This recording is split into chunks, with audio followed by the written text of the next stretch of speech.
They wanted his technology. They just didn't want him. This is the story of a black genius who was forced to erase himself to save lives. The dawn of the 20th century was a time of breathtaking speed and expansion in America. Cities were exploding, factories were booming, and technology was evolving faster than common sense could keep up. But this progress came at a cost. For the working class, particularly in heavy industry, the very air was a hazard. Fires were common, gas explosions were routine, and the safety of the worker was a disposable afterthought. These were the brutal, often fatal conditions faced by thousands, particularly black laborers often pushed into the most dangerous, lowest-paying industrial jobs. In Cleveland, Ohio, a self-made black man named Garrett Morgan observed this chaos. Morgan was no ordinary laborer. He was an entrepreneur, a tailor, and a genius driven by an intense desire to fix systemic problems. Born to formerly enslaved parents in Kentucky, he moved north, educated himself, and built a successful sewing machine repair business, and critically, a flourishing hair product company. He understood the economics of invention, but he also understood the crushing indifference the system held for human life, especially black life. Morgan's mind was fixated on one question: how do you get breathable air to people trapped in smoke and gas? At the time, if a mine collapsed or a basement filled with fumes, rescue was often a suicide mission. Morgan realized the solution was not complex machinery, but simplicity. A durable cotton hood, an intake tube stretching to the floor to draw fresh air, and an exhaust valve. He called it the safety hood, the precursor to the modern gas mask. This device was a masterstroke of design. It didn't rely on cumbersome tanks. It relied on the basic chemistry of clean air sinking below toxic fumes. Morgan knew this invention could save countless lives, white, black, immigrant, in every mine, tunnel, and burning building across the nation. He secured the patent in 1914. But an inventor in the early 20th century needed more than just a patent.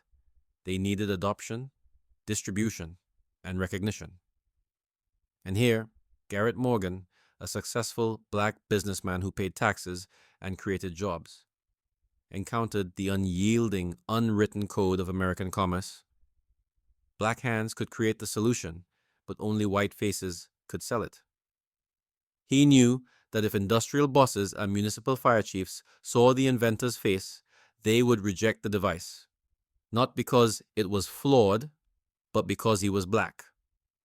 The system was designed to profit from, but never acknowledge, black genius. To penetrate this wall of systemic prejudice, Garrett Morgan was forced to make a calculated, painful choice. He would deliberately erase himself. He would hire a white man to present his life-saving invention. It was an act of self-erasure, a Faustian bargain for survival and public safety that perfectly demonstrated how black excellence was targeted even when offering salvation. The strategy was put into action.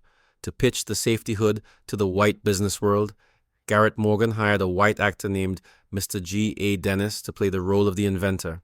At trade shows, conventions, and city council meetings, Dennis stood at the podium, accepted praise and negotiated contracts, while Morgan often stood nearby, forced to play the part of Dennis's quiet, deferential Indian assistant. The deception worked. Orders began rolling in because, to the white buyers, the invention belonged to the face they expected to see. This performance, this forced act of identity denial, was the only way the product could fulfill its true, life-saving purpose. Morgan was trading his rightful legacy for the chance to save strangers. Then came the moment that ripped the mask off the entire scheme. July 25th, 1916.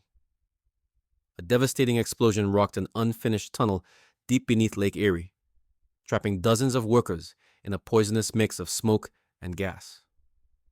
Rescue crews, relying on basic equipment, failed immediately.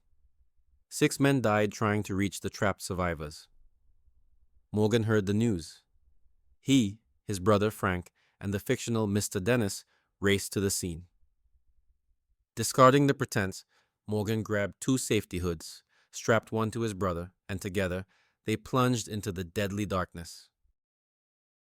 Over several hours, risking their own lives in the collapsing gas-filled tunnel, Garrett Morgan and his brother personally pulled men out.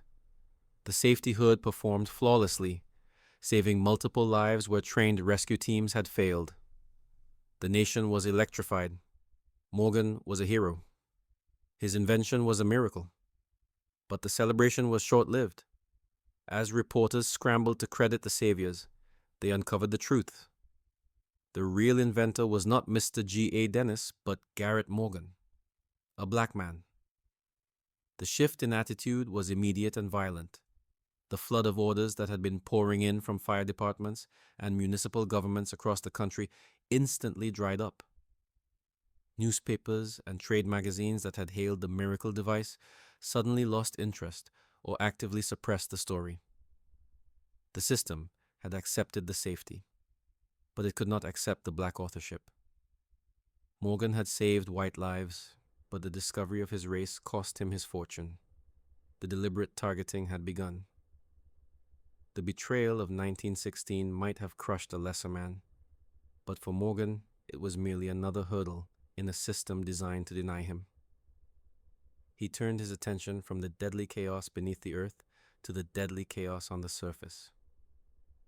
As automobiles replaced horses, city intersections became killing fields.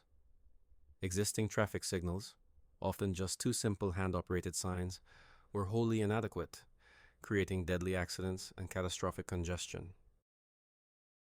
Morgan's solution was the 3-position traffic signal, the signal we all recognize today. His design included a crucial caution position, what we call the yellow light, which allowed drivers time to clear the intersection, dramatically reducing collisions. Like the safety hood, the invention was intuitive, indispensable, and patented. The business approach this time was different. Having learned the painful lesson that the system would not allow a black man to profit from a life-saving monopoly, Morgan made another calculated sacrifice.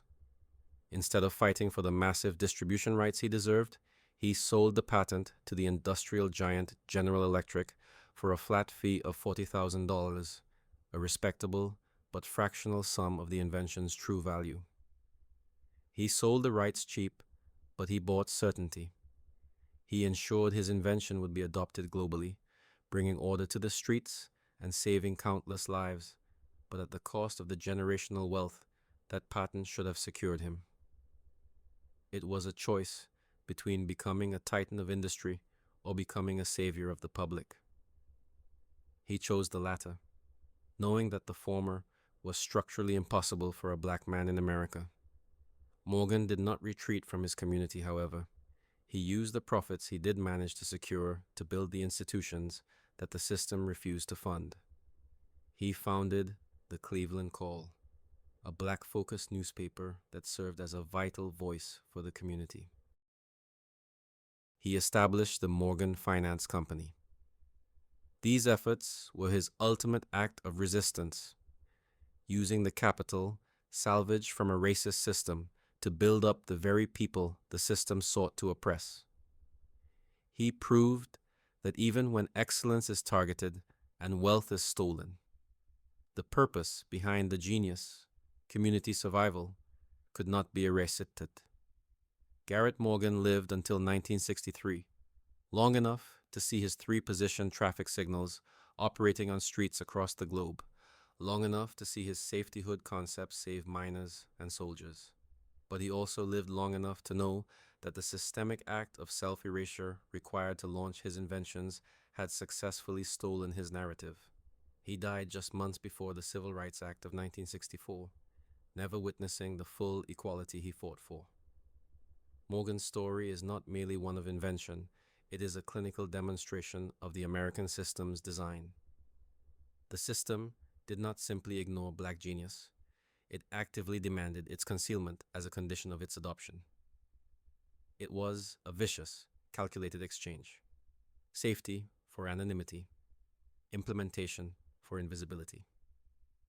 White capital and industry profited exponentially from his ingenuity, while the man himself was often relegated to the history books only as an aside, a footnote to the General Electric deal. The forced erasure of Morgan's identity, the hiring of the actor, the immediate cancellation of orders once his race was revealed. These were not moments of accidental prejudice. They were deliberate acts of targeting that denied him the wealth, the recognition, and the status that were rightfully his. Had Morgan received the full financial credit and social status for the safety hood and the traffic light, his family would have commanded a dynastic fortune, fundamentally altering the trajectory of black wealth in America. Instead, his story confirms the central truth of this series. Black excellence, when it directly challenges the established order or generates substantial profit, becomes a target. Morgan's genius was so powerful that the system could not stop it, so it simply stole it, forcing the inventor to pay the price for public safety with his own identity. But Morgan's true legacy endures, not only in the yellow lights we stop at every day, but in the enduring spirit of black resilience. He used the wealth he salvaged to build institutions, the backbone of the community, ensuring that even when the system attacks, the community has a place to organize, speak, and ultimately survive. He saved lives both on the streets and in the soul of Black Cleveland.